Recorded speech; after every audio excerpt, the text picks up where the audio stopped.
Why do fish swarm? Doesn't that make them like a bigger target? Like, why do they do these behaviors? And why is it so much more complicated than you actually realize?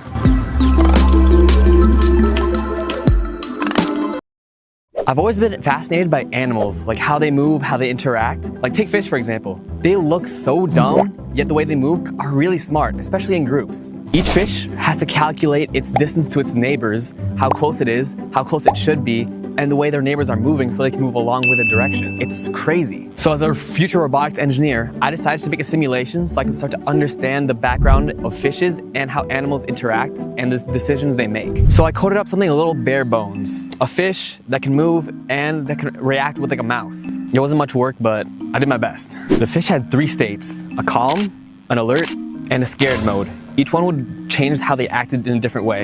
In calm, they would walk slow, and when they're alert, they move away from the stimulus, and when they were scared, they'd move really fast away. After a few attempts, it started to look right. Now that we had the bare bones in check, I decided to upgrade it, make it look a little bit better. I added a moving background, and then I added a sprite to the fish. I based it off these bubble goldfish that I loved as a kid. They're so goofy. I asked my community of fellow goldfish enthusiasts, and they voted on the name Bibbles. He comes from a long line of bibble goldfish that spans back tens of generations, about like 10 years, because they don't live that long. Back to the simulation. Bibbles looks kind of sad alone. So I made him move randomly and move kind of jitterishly so that it looks a little bit more alive than what you can see from his dead kind of eyes.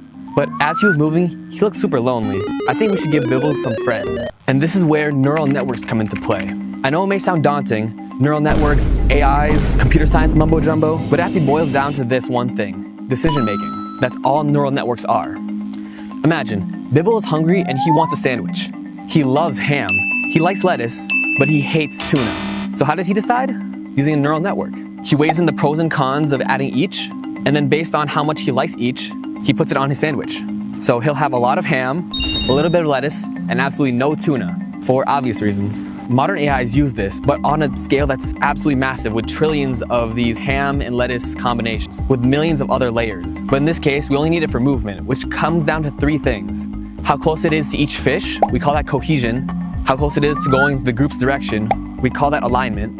And how far it is from each fish, we call that separation, because if 2 fish are too close, they'll rub against each other and that would be inefficient in real life. And adding these weights, we get this. We can see by tweaking any of these weights, we can get them to have all sorts of behaviors. This one is called military because they move really strictly in the same direction, like they're in a marching line. Social distancing, which they really don't want to be close to each other, 6 feet apart. One where they absolutely hate each other and will go opposite directions. And then after tweaking a little bit more, we got something that would resemble an actual school of fish. What's interesting to note though is it was making a pentagon with the 5 fish that we already had, which is kind of crazy. I didn't explicitly tell them to make a pentagon shape, but they always seem to make the most efficient shape that they could.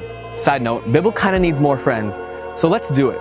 Every like, I will add 1 extra fish to the tank. Hopefully we can get a ton of fish and Bibble can get more friends. Sidetrack aside, scientists like to call this emergent behavior, but it comes out of finding the most optimal strategy to fit the condition, such as the rules we set in our neural network. It's the same how birds tend to fly south for the winter. Like birds that tend to stay north normally froze to death or couldn't survive the harsh conditions, and the birds that flew south got to enjoy the hotter, warmer weather. Speaking of friends, I think we better add something else I'll tease in the future. But this is really how far I've gotten with the simulation. I'm really excited to add more stuff like a food or predators with different behaviors and stuff how it affects the fish. I also want to add evolution and traits and even more stuff. So let me know in the comments what you want to see added. If you know anything about biology, it would really help. And also this is an actual website I coded, and you can find this on my website. That either will be in my bio or in the comment section, one or the other. It is actually my dream to simulate animals and how they work, like evolution-wise. I'm really interested to see how stuff like dinosaurs would have evolved if they hadn't gone extinct. And eventually I want to create a simulation that's so realistic, we can even make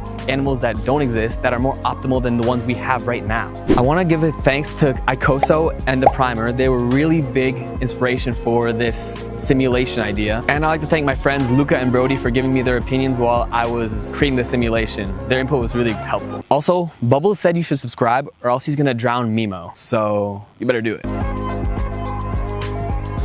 Oh, and also, I'm working for NASA in the fall.